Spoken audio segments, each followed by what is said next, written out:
gusto pa namin makipag-usap sa iyo, ay kinakailangan natin bigyan na ng pagkakataon ang ating mga hurado upang makapagsalita. Para Sa jeep? Sa jeep ka ba?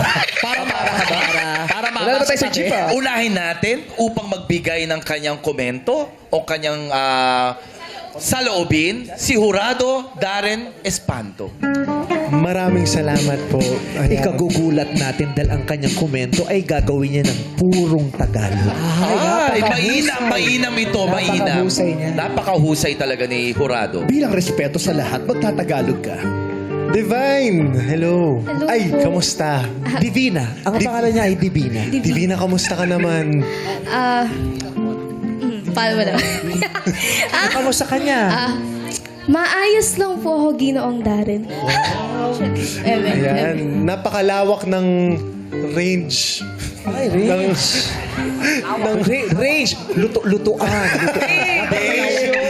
Gas range Boses yun. niya. Rangge. Oo, Ranggen. Malawak ang Ranggen ng boses. Iwala naman. Ano po?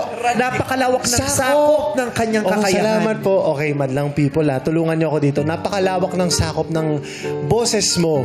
At napakatamis ng iyong tono. Actually, naaalala ko si... Ay, sorry. Sa katunayan, Sa katunayan, naaalala ko si Zephanie sa boses mo eh. Medyo magkatimbre kayo. At nagustuhan ko yung pagkwento mo ng iyong awitin. Naramdaman ko at tagos sa aking puso yung awitin mo. Maraming salamat, Divina. maraming salamat. Maraming salamat. Espanto. Maaari niyo ka bang makasama namin sa pagsayaw? Sige po. Kailangan samahan mo rin ng ng mga... Kailangan may bakas naman ang inyong henerasyon. Lagyan mo ng...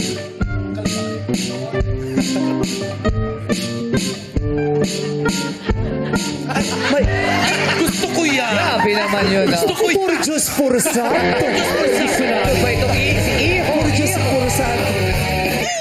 Gayun pa man, maraming salamat. Maraming salamat din. Oo.